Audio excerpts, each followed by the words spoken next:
하나님께서 오늘 저에게 주신 말씀 마가복음 10장 45절 말씀 한 말씀인데요. 찾아서 읽어보겠습니다.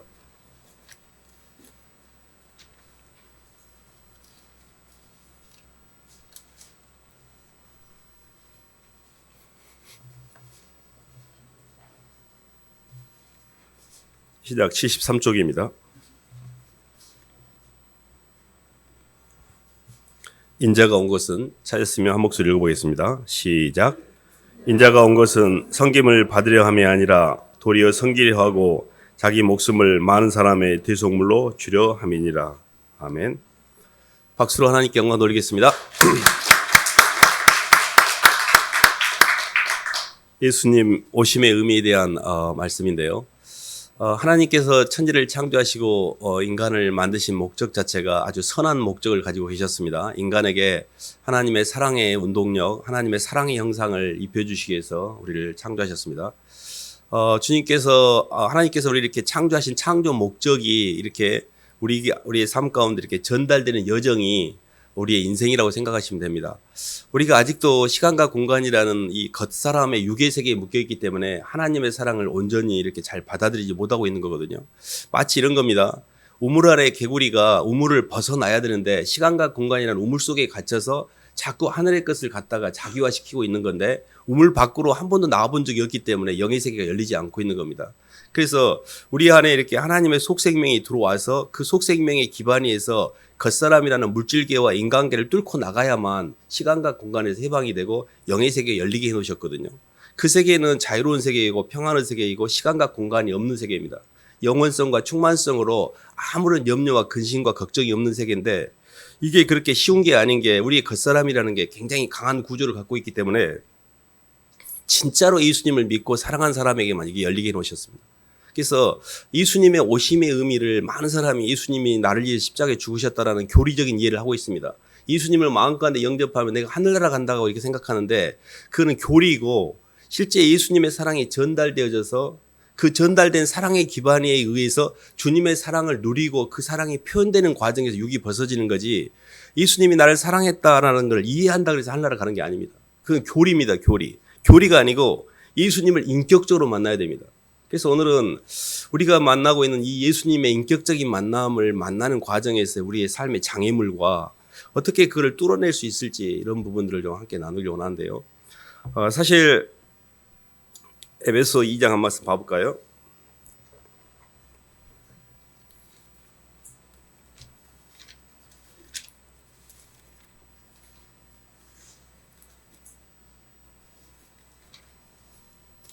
(14절로) (18절) 말씀 봐보겠습니다.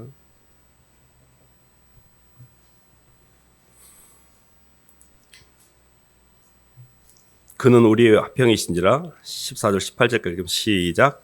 그는 우리의 화평이신지라 둘로 하나를 만드사 원수된 것 곧 중간에 막힌 담을 자기 육체로 의시고 법조문으로 된 계명의 율법을 폐하셨으니 이는 이 둘로 자기 안에서 한 새 사람을 지어 화평하게 하시고 또 십자가로 이 둘을 한 몸으로 하나님과 화목하게 하려 하심이라. 원수된 것을 십자가로 소멸하시고 또 오셔서 먼 데 있는 너희에게 평안을 전하시고 가까운 데 있는 자들에게 평안을 전하셨으니 이는 그로 말미암아 우리 둘이 한 성령 안에서 아버지께 나아감을 얻게 하려 하심이라. 아멘.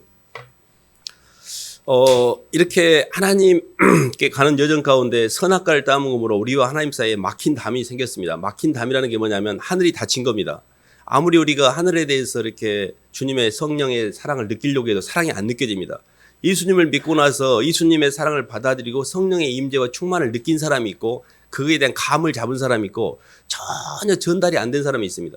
똑같이 이렇게 연애를 할 때 사람을 만나도 그 사람으로부터 사랑을 받는다는 느낌을 갖는 사람이 있고 그냥 뭐 만나긴 하는데 그냥 맨숭맨숭하고 마음에 전혀 느낌이 없는 사람이 있습니다. 모든 영의 세계는 감의 세계이고 임재감이기 때문에 그냥 만난다고 그것이 되는 게 아니고 그 안에 영의 임재가 돼야 됩니다. 영의 임재는 사랑밖에 없습니다. 사랑이 영의 임재이고 인간은 사랑을 받을 때만 마음이 새롭게 됩니다. 우리 모든 인생의 문제는 빛의 문제이고 빛은 사랑이고 사랑은 말씀을 통해 전달되기 때문에 그거는 하나님의 사랑의 운동력이 말씀으로 빛으로 우리 안에 전달돼서 내게 그게 느껴져야만 내가 구원을 받은 겁니다. 근데 하나도 안 느껴져요. 누가 나를 사랑한다고 아무리 이야기하는데 그게 내가 안 받아들여요. 감이 없어. 그럼 그 사람은 그 말을 통해서 내 안에 임재로 그걸 받아들인 게 아니고 그냥 소리예요, 소리. 소리가 귀로 들어와가지고 이쪽 귀로 그냥 빠져나가는 거예요. 그리고 나는 그에 대한 인지를 하고 있는 거예요. 걔가 나를 사랑한다고 날마다 이야기하는 거를. 저는 예수님이 십자가에서 저를 위해서 죽으셨다는 사실을 받아들이는데 시간이 많이 걸렸습니다. 지적으로는 이해가 됐어요. 나를 위해 죽으셨다는 말을 충분히 이해를 했습니다. 근데 왜 죽으셨는지도 이해가 안 됐고 진짜 그게 나를 향한 죽음이야? 나 개인을 향한 죽음이야? 이 질문에 대해서는 저는 받아들이지 않았습니다. 그게 이해가 안 됐어요. 왜 그게 나를 향한 죽음이야? 저는 제 자아로 살고 싶었고 내 마음대로 살고 싶었기 때문에 예수님을 받아들이는데 상당히 오랜 시간이 걸렸습니다. 우리의 삶 가운데 가장 핵심이 뭐냐면 하늘과 땅이 막혀서 그 막힌 담을 허시기 위해서 주님이 이 땅에 들어오셨고 그 주님의 사랑의 운동력이 내게 전달되어져서 느껴지는 게 신앙입니다. 그렇기 때문에 예수님은 하나님이 우리를 고난하시기 위한 만세와 만대부터 감춰졌던 비밀이었습니다. 예수 그리스도를 통해서 하나님의 모든 비밀이 완성이 됐어요. 하나님은 우리에게 속생명을 집어넣어서 속생명을 통해서 보이는 세계와 보이지 않는 세계의 균형을 이루어서 우리에게 모든 사랑을 전달하고자 했지만 우리는 안에 있는 사랑이라는 속생명을 받는데 실패하게 됩니다. 그래서 마음이 다친 거죠. 그 말은 무슨 이야기냐면 하늘이 막힌 겁니다. 그래서 하늘을 뚫어야 되는데 계속 영이 막혀 있어요. 계속 이야기하는 게 먹고 마시고 즐기고 이 땅에서 이야기만 하고 있고 아무리 영적인 세계를 이야기해도 시공 안에서 내 원과 하늘 이야기하고 있고 아무리 자기를 부인을 하게도 맨 자기가 억울하다고 그러고 내 생각을 주장하고 맨 내 이익을 따라 움직이고 어쩜 이렇게 정말 이렇게 해도 안 될까. 아무리 10년을 공부를 하고 10년 20년을 교회를 다녀도 영이 전혀 안 바뀌어요. 이 안에 간도 아직 배지도 않았어요. 영 자아밖에 없고 어쩜 이렇게 안 변할까. 이렇게나 어려운 세계인가 이게. 이렇게나 전달하기 가기가 어려운 세계인가 이런 생각을 좀 해보는데요. 핵심이 뭐냐면 주님이 하늘과 땅을 막힌 담을 뚫으시고 하늘과 땅이 하나로 화평을 이루고 하나가 되게 하기 위해서 이 땅에 오셨습니다. 주님의 오심의 의미 첫 번째는 우리와 하나님 사이에 막힌 담을 넣으시고 우리와 하나님 사이에 막혔던 죄의 문제를 해결하시고 우리가 하나님을 만날 수 있는 통로를 여신 겁니다. 근데 이 대목이 굉장히 중요합니다. 그래서 저희가 살아가면서 이렇게 사람들이 이렇게 교회 와서 예배를 드리면서 말씀을 듣습니다. 예배를 드리고 기도를 하고 찬양을 하면 조금 이렇게 빛이 들어옵니다. 찬양을 할 때 봐보세요. 똑같이 찬양을 하는데 가만히 앉아서 소리만 내는 사람하고 박수를 치는 사람하고 운동력이 다릅니다. 박수를 치면서 주님을 찬양하고 목소리를 적당히 목 안 아픈 정도에서 내는 거하고 주님을 진심으로 찬양할 사람하고 다릅니다. 적당히가 아니라. 그때 내가 치는 박수와 내 목청을 통해 내 감정과 생각이 재배치가 됩니다. 하나님을 찬양하고 예배 시간에 와서 봐보세요. 아기가 저기서 달려오는데 아빠 하고 달려오면 그 아기는 아빠가 있다는 걸 사람들이 알기 때문에 그 아빠가 있기 때문에 함부로 건들지 않습니다. 교회 와갖고 예배를 드리는데 하나님 아버지께 찬양을 드리는데 내 아버지가 없어요. 그냥 와서 그냥 습관적으로 하는 거예요. 아빠를 부르면서 주님께 예배를 드릴 때 그때 내 심령 공간에 하나님의 영이 재배치가 되면서 하나님의 영이 내 안에 거할 때가만 천사들이 우리 주변에 거하게 됩니다. 천사들이 수종을 든다는 게 성령이 내 안에 거하게 되면 주변 환경이 싹 바뀌어요. 이게 영적인 세계가 얼마나 놀라운 것인지 한디요. 어마어마하게 놀라운 게 저는 이 땅의 모든 것이 그냥 랜덤으로 그냥 일어난 사건이라고 생각했습니다. 근데 영적인 세계로 들어가면서 모든 순간이 하나님이 나한테 스포트라이트를 바치고 있어요. 나를 중심으로 우주가 돌아가고 있습니다. 그러니까 나의 삶 속에서 일어나는 모든 한순간 한순간이 하나님의 섭리 가운데 벗어난 게 없어요. 근데 그걸 인정하기가 굉장히 어렵습니다. 불특정 다수에 의해서 일어난 사건이라고 생각하기 때문에 원인을 사람이라고 생각하고 환경하고 싸우고 원인을 환경이라고 싸우니까 환경을 탓하고 사람을 탓하고 맨 비교 구분하고 남 탓하고 이렇게만 인생을 살았던 것 같아요. 하나님이 내게 주신 사인을 하나도 못 받아들이고 그래서 영적으로 보면 하나님의 사랑이 우리에게 전달되는 과정에서 운동력을 막고 있는 게 하나 있습니다. 히브리서 4장 한번 봐볼까요?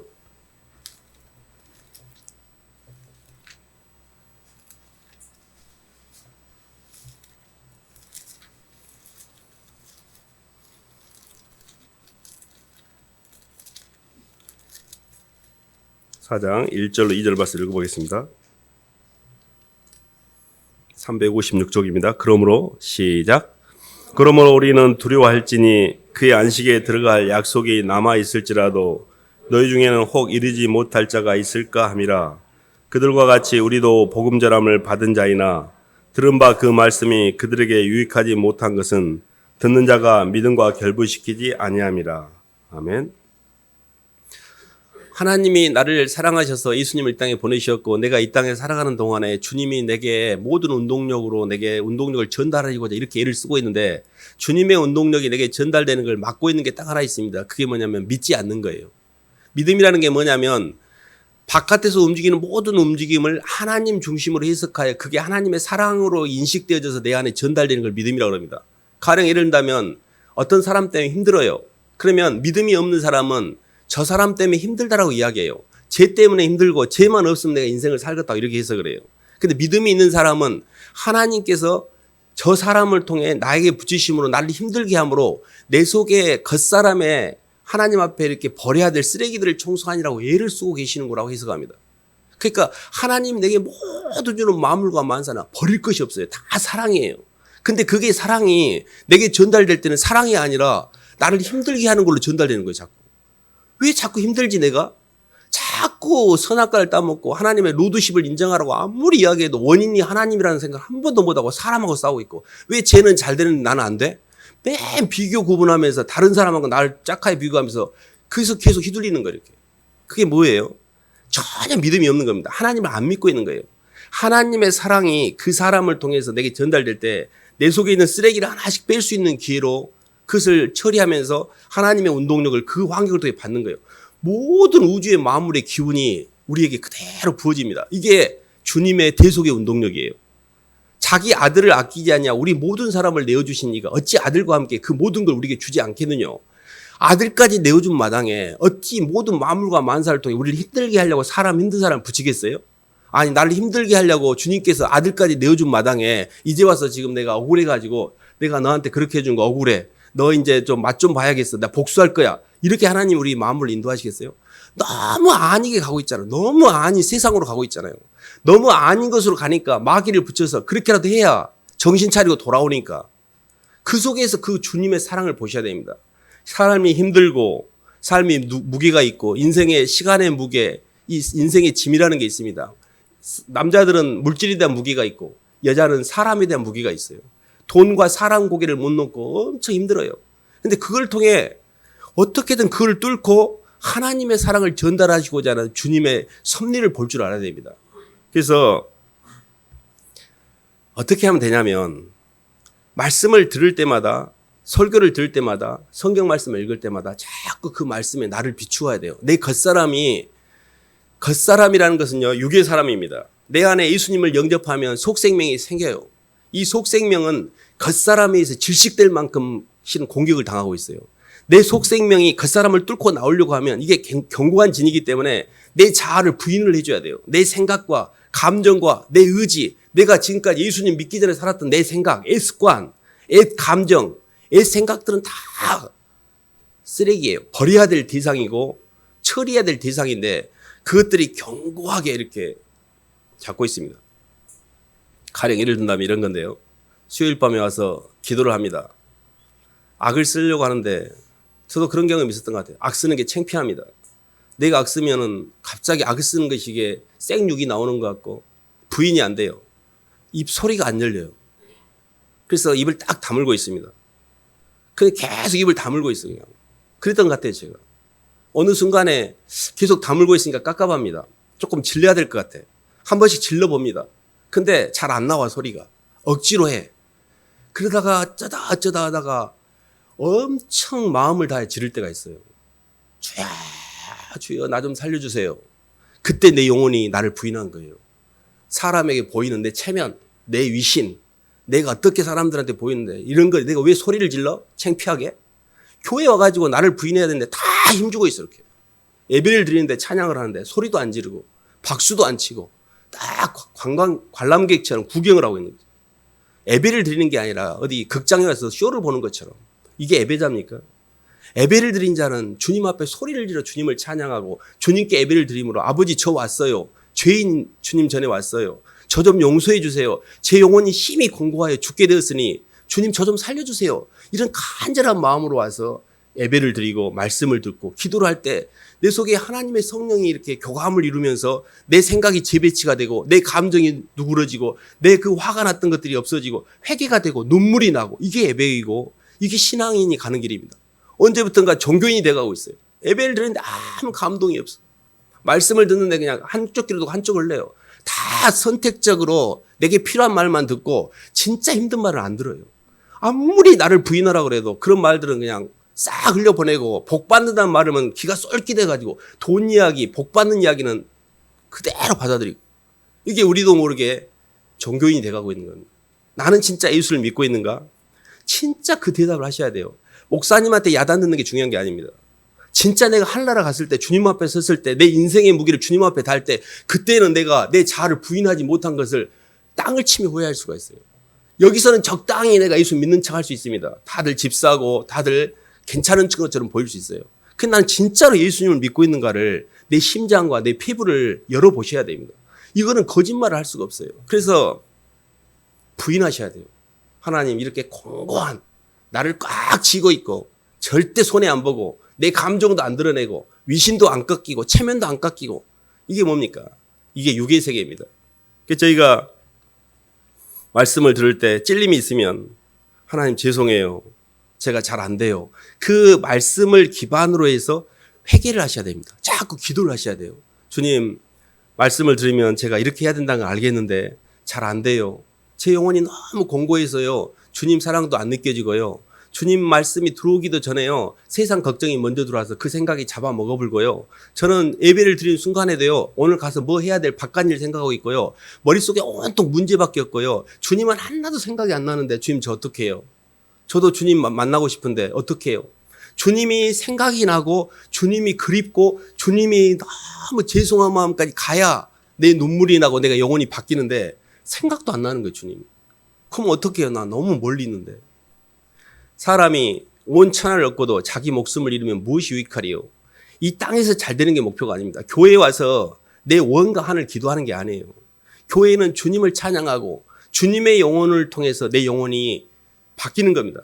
주님께 예배를 드리면서 내 영혼이 씻김을 받는 공간이거든요. 그렇기 때문에 끊임없이 주님을 만나는 시도를 하는 게 필요합니다.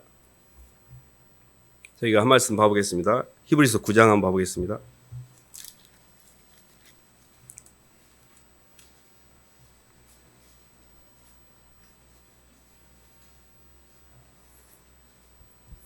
(13절로) 14절 한 말씀 읽어보겠습니다. 염소와 황소의 피와 시작.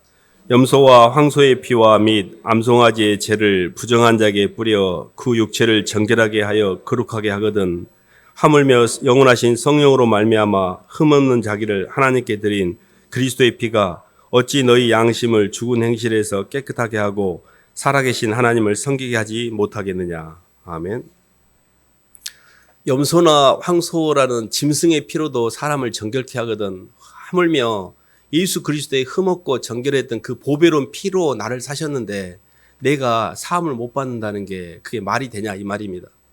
예수님의 사랑의 피로 말미암아 내가 모든 죄에서 자유로워졌습니다. 주님의 피값이 그렇게 싼 피값이 아닙니다.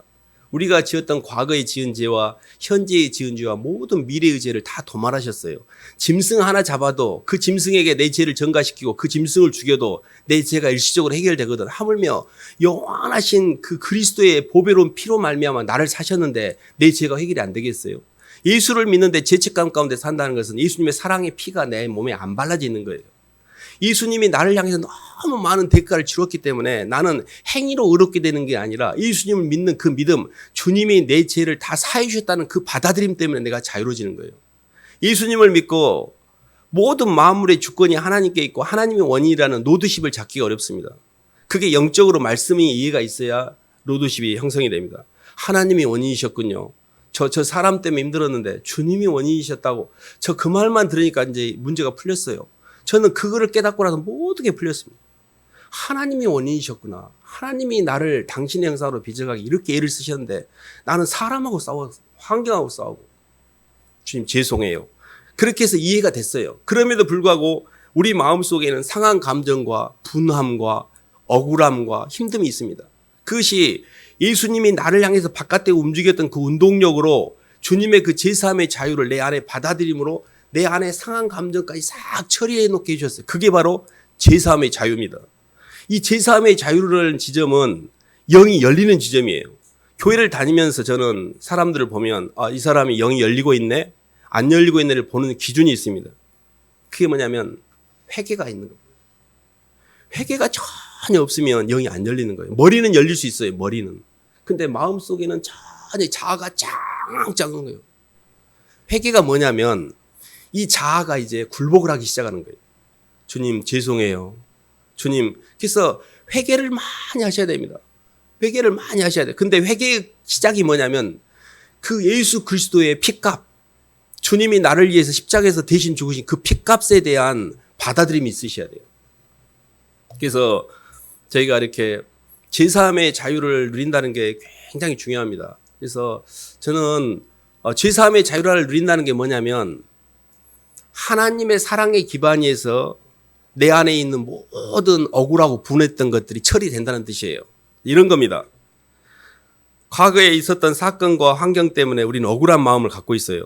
그런데 어느 날 예수님이 나 때문에 십자가에 죽으신 사건은 너무 그분이 많은 대가를 치렀기 때문에 너무 많은 억울한 일을 당하신 거예요. 그것을 내 마음에 받아들인 순간에 내가 갖고 있는 억울함은 세 발의 피가 되는 거였죠. 아무것도 아닌 거예요. 주님, 제가 뭔데 저한테 이렇게까지 하셨어요? 라고 주님이 나한테 당했던 그 손해보심, 그것 때문에 내가 당하는 손해보는 건 아무것도 아닌 것을 우리가 인과일의 저주가 풀렸다고 그러는 거예요. 주님께 받은 긍휼하심으로 말미암아 내 속에 있는 억울함이 풀리는 순간에 이 사람이 예수님을 받아들인 거예요. 내가 아직도 억울해, 내 인생이.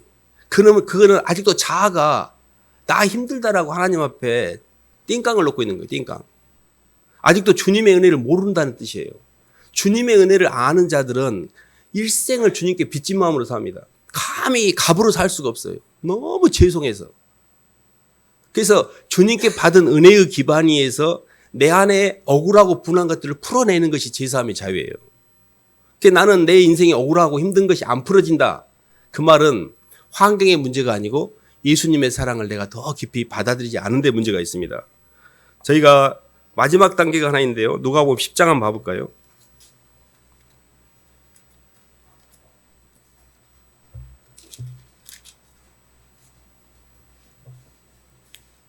(17절로) (20절) 한번 봐보겠습니다.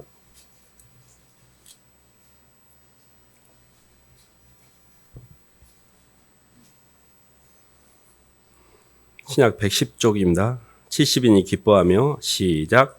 70인이 기뻐하며 돌아와 이르되 주여 주의 이름이면 귀신을 들도 우리에게 항복하더이다.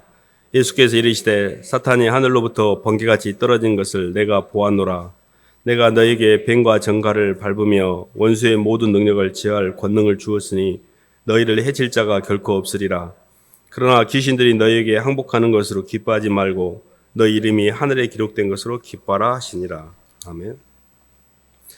예수님을 믿고 이렇게 가면 귀신들이 항복하게 됩니다. 귀신들이 항복한다는 게 어떤 거냐면 전도를 해보면 예수님께 묶여있던 사람들이 영혼이 밝아져요. 점점 편안해집니다. 그것은 그 속에 있는 그 영혼을 잡고 있는 귀신이 나간 겁니다. 그러니까 우리가 말씀을 선포하고 말씀이 보면 사람은 말씀을 들을 때 우리의 생각과 감정과 우리의 모든 운동력이 재배치됩니다. 그러니까 우리의 생각이 고정된 실체가 아니에요. 생각이라는 것은 하나님 말씀을 받고 성령의 은혜를 받게 되면 변하게 되어 있습니다. 그래서 하나님의 은혜의 기반 위에서 내 생각과 감정과 의지가 점점 변해가는 게 우리 성화의 과정인데 그 과정에서 빛이 들어온 만큼 어둠이 밀려가게 돼요. 그동안에 너무 힘들었는데 신앙생활 내내 이렇게 해보시면 그런 고백들을 많이 합니다. 옛날에는 이런 정도의 자극이 오면 내가 많이 힘들었네. 내가 많이 편안해졌네. 자기도 모르게 그 말은 내 속에 있는 어둠이 많이 밀려간 거예요. 그게 귀신을 제어한 겁니다. 세상의 영이 내 안에 많이 나간 거예요. 근데 이것도 굉장한 일입니다. 우리가 예수를 믿고 이 땅에 살면서 점점 아들의 권세, 왕의 권세, 아들의 권세가 뭐냐면 만물을 하나님의 만물과 만물의 만사를 누리는 권세입니다. 그 아들의 권세가 뭐냐면 다스리는 권세입니다. 그 다스리는 권세가 결국 왕의 권세입니다. 주님이 내게 모든 예수 그리스도 안에서 하늘에 속한 모든 것을 내게 주셨기 때문에 우리는 그를 누릴 수 있는 권한이 있어요. 그래서 내가 하나님의 자녀이라는 것을 계속 선포하게 될 때 마귀가 우리를 어떻게 하지 못합니다. 근데 이 땅에서 마귀를 물리친 것보다 더 중요한 게 뭐냐면 내 이름이 하늘나라에 기록된 겁니다. 그게 하늘에 대한 소망이에요. 이 땅에서 잘 되는 게 중요한 게 아니고 내가 하나님 나라의 생명책에 기록된 것이 중요한 겁니다. 내가 하나님 백성으로 일생을 살면서 이 땅에서 마귀들을 물리치고 내가 가서 말씀을 선포하니까 마귀들이 떠나게 되고 사람이 좋아지고 복음을 전하니까 그 속에 영이 변화가 있고 얼마나 기쁜 일인지 모릅니다. 사도 바울도 내 사랑하는 형제들이 내 그리스도 안에서 행한다는 걸 듣는 것보다 내게 더 기쁜 일이 없다 그랬고 영혼을 위해 사는 게 어마어마한 기쁨입니다. 그러나 그 기쁨보다 더 중요한 기쁨은 우리의 생명이 우리의 이름이 하늘나라에 기록된 겁니다. 그래서 하늘의 소망을 갖고 사셔야 됩니다. 이게 예수를 믿는 십자가의 소속감으로 하나님의 시민권자로 사는 사람들이 갖고 있는 특권입니다. 우리는 몸은 땅에 있지만 우리의 소속감은 하늘에 있고 하늘의 시민권자이고 하나님 백성의 십자가의 소속감 가운데 소속감은 자의식을 이기게 되어 있습니다. 땅은 자의식이요 하늘은 소속감입니다. 일생을 예수 그리스도를 심장을 마음에 품고 예수님의 심장 가운데 땅의 세계에서 마귀들을 멸하면서 이 땅에 예수를 안 믿는 사람들에게 복음을 전하도록 하나님께서 우리를 붙이시고 우리 이 땅에 파견하신 것입니다. 주님이 하늘의 권세를 버리시고 땅에 내려오신 것은 당신이 우리에게 당신의 생명의 운동력을 전달함으로 우리를 당신처럼 하나님 나라의 충만으로 채우기 위해서 이 땅에 오신 겁니다. 그래서 인자가 온 것은 섬김을 받기 위해서 온 것이 아니고 섬기려 하였고 자기 목숨을 우리의 모두를 위해 대속물로 주기 위해서 오셨다 그랬잖아요. 그러면 봐보세요.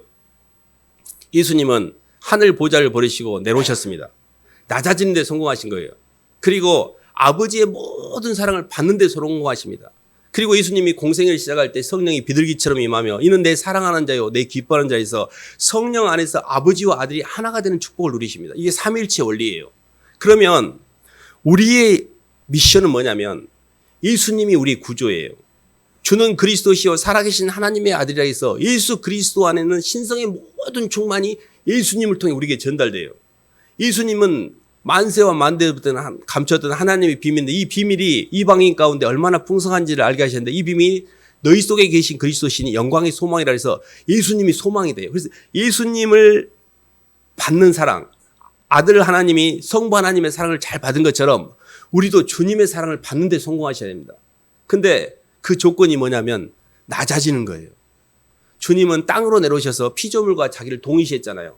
예수님을 믿고 신앙생활하는데 왜 예수님의 성령을 못 받는가? 성령이 있는가 없는가를 보면 딱 압니다. 낮아지지 않아요.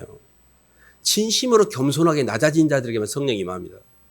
나는 흙이요, 나는 피조물이요, 나는 죄인이라는 걸 고백하는 자들만이 낮아지는 자가 하나가 되는 자고 하나가 되는 자가 결국 성령이 충만하게 돼 있습니다. 똑똑하고 잘나고 일 잘하고 이런 게 중요한 게 아닙니다.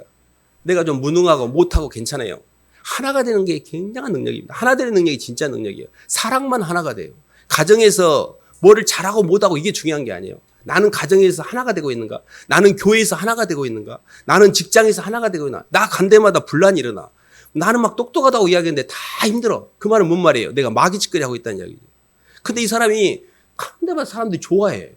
뭐 자기를 드러내지도 않아. 뭐 잘한 것도 없어. 무능해.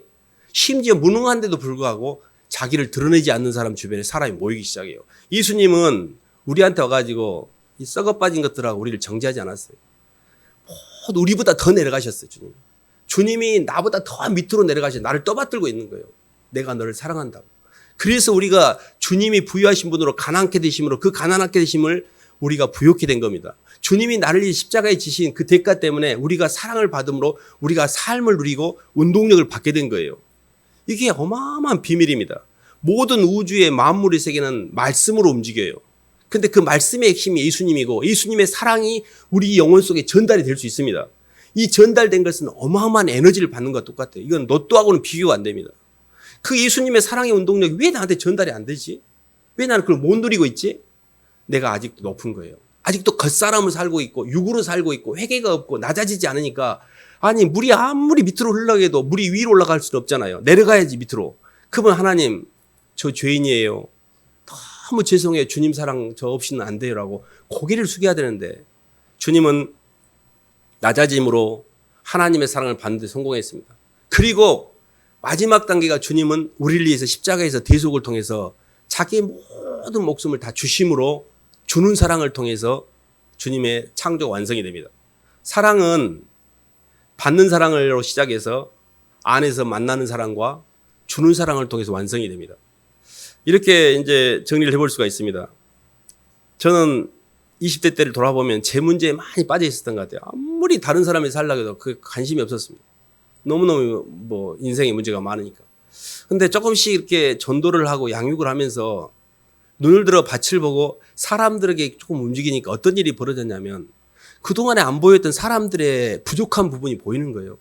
저 사람은 너무 영혼이 공고한데, 저 사람 진짜 예수님이 필요한데 사람에게 전혀 관심이 없는데 사람들이 보이기 시작하는 거예요. 근데 제가 사람들에게 조금씩 그 어설픈 복음을 전하고 어설픈 관심을 갖고 어설픈 이렇게 만남을 통해 조금씩 도움을 주기도 하고 이런 신용만 냈습니다. 어떤 일이 벌어졌냐면 제 문제가 없어지는 거예요. 나는 다른 사람에게 관심을 가질 뿐인데 그렇게 인생이 힘들었는데 내 문제가 점점 없어지는 거예요. 그때 제가 깨달은 게 있습니다. 문제는 푸는 게 아니구나. 다른 사람을 동력을 쓸 때 내 문제는 저절로 해결되는구나. 그게 주님이 주신 축복입니다.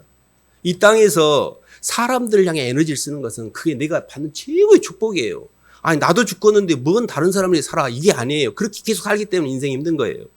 다른 사람에게 관심을 갖고 전도도 하고 양육도 하고 다른 사람의 인생을 성공시키는 게 목표가 돼야 돼요. 다른 사람이 잘되게 하기 위해서 주님이 오신 거예요. 인자가 온 것은 내가 잘되기 위해서 온 것이 아니라 다른 사람을 잘되게 하고 내 목숨을 다른 사람에게 주기 위해서 다른 사람을 살리기 위해서 오셨다고 그랬잖아요. 예수를 믿는 사람들은 뭐예요? 예수를 따라가는 사람들이고 예수쟁이들이잖아요.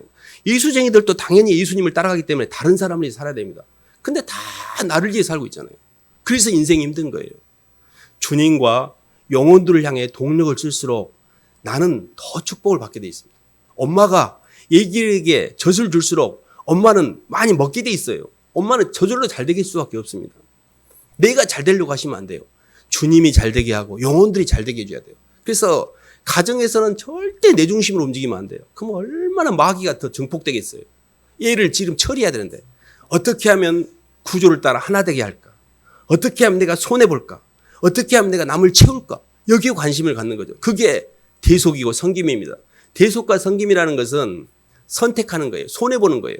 근데 약간의 손해 때문에 내 속에 완전 마귀들이 다 빠져나가요. 이 정욕, 교만, 음란, 탐욕, 꼴로는 볼 수 없는 내 안에 있는 이것들이, 이 쓰레기들이 남을 향해 움직일 때만 빠져나갑니다. 그렇기 때문에 사람들에게 관심을 갖고 주님께 예배를 드리고 영혼들을 채우고 이렇게 자꾸 나를 부인하셔야 돼요. 이게 십자가를 지는 거예요. 근데 이게 할렐루야 아멘입니다. 얼마나 편안한지 몰라요. 천국이 따로 없어요. 내 인생이 힘들다. 그 말은 나한테 집중하고 있는 거예요. 막 뜯어먹고 막 힘들다고 막. 이러면 이건 지옥입니다. 그게 아니에요. 주님께 예배를 드림으로 교만을 떨치고 자꾸 자아로 뽀롯이 나오는 걸 잘 보셔야 돼요. 자아를 통해 사람한테 인정받으려고 사람이 인정해 주지 않으면 뭘 안 하려고 하고 자아가 나를 딱 느끼면서 개를 부리고 이런 것들 잘 보셔야 됩니다. 마귀들이 장난질하는 거예요. 그때 하나님 죄송해요 하고 고개를 숙이면서 회개를 하고 하나님께 예배를 드리고 진심으로 주님께 마음을 나누고 내 삶 가운데서 하나님 제가 남은 생에는 주님을 위해 살겠습니다 하고 그 동력을 주님께 쓰는 겁니다. 조금씩. 근데 그럴수록 굉장히 편안해집니다. 저희는 오늘 예수님의 오심의 의미인데 예수님은 대장 되려고 오시지 않았어요. 자기가 높아지려고 오시지 않았고 가장 낮은 자로 이 땅에 오셨습니다. 그리고 우리에게도 그 본을 끼쳐 그 자취를 따라오게 하셨어요. 우리는 대장 되기 위해서 인생을 사는 게 아닙니다. 우리는 가장 낮은 자로 일생을 살 거고 가장 낮은 자이기 때문에 모든 사람에게 줄 수가 있고 모든 사람과 하나가 될 수가 있습니다. 절대 높은 자는 하나가 되지 않습니다. 가장 낮은 자는 사람들이 다 좋아해요. 왜냐하면 그가 하나가 될 수 있는 능력, 가장 낮은 자가 가장 사랑을 많이 품고 있는 자입니다. 모든 조직의, 모든 가정의, 모든 사회의 중심은 사랑이 많은 자예요. 사랑이 많은 자만 낮아질 수가 있어요. 주님 사랑을 받은 자만 낮아질 수가 있어요. 그렇기 때문에 우리가 일생 낮은 자로 살고 섬기는 자로 살고 정말 내가 하나가 되는 자로 사는 것이 너무 큰 축복입니다. 그래서 주님이 우리에게 오늘 마가복음 10장 45절은 저희들이 많이 암송하고 있는 말씀인데 인자가 온 것은 섬김을 받기 위한 대장되기 위해서 온 게 아니고 예루살렘에 들어올 때 군마를 타고 들어오지 않고 겸손하게 나귀를 타고 들어오셔서 놀랄까 봐 그리고 평생을 당신은 마국간에서 태어나가지고 한 번도 우리보다 더 잘난 인생을 사시지 않았습니다. 십자가에서 죽을 때까지도 당신은 우리를 품고 있었고, 아버지 저들의 죄를 용서해 주세요. 저들은 저들이 모르고 하는 거니까 한 번만 용서해 주라고 우리를 대속하고 계셨어요. 일생을 주님은 사람들을 살리기 위해서 당신의 삶을 주고 계셨어요. 그 사랑을 깊이 받아들이셔야 됩니다. 주님이 나를 향한 사랑을 깊이 뼛속까지 받아들이셔야 돼요. 그게 신앙입니다. 그 주님의 사랑이 잘 전달될 때 그때부터 내 인생이 힘들지 않아요. 무겁지 않아요. 주님, 제가 예수님 사랑 안 것만으로 제 인생은 한 수의 가치가 있습니다. 제가 주님 사랑 알았으니 남은 생에는 제가 조금 이자라도 갚는 마음으로 주님 신용이라도 하고 살게요. 이렇게만 살아도요, 삶이 변하기 시작합니다. 그래서 얼마나 큰 축복인지 몰라요. 예수님 사랑을 만나는다는 것. 그래서 정말 예수님 사랑을 잘 받으시고 또 잘 누리시고 또 사람들에게 잘 표현하시기를 주님 이름으로 축원합니다. 하나님 아버지 감사를 드립니다. 주님이 이 땅에 오실 때 저희를 다스리고 저희를 혼내기 이 땅에 오셨다고 말씀하지 않고 우리를 살리기 위해서 섬기려고 우리에게 당신의 목숨을 주기 위해서 들어오셨다라고 말씀하신 것 참으로 감사를 드립니다. 주님의 그 사랑을 하나님 굴절시키지 않고 왜곡시키지 않고 잘 받을 수 있도록 도와주시고 저희도 그 주님의 사랑에 힘입어 주님 사랑을 표현하는 흉내라도 내면서 일생을 살 수 있도록 인도하여 주시옵소서. 예수님 이름으로 기도드립니다.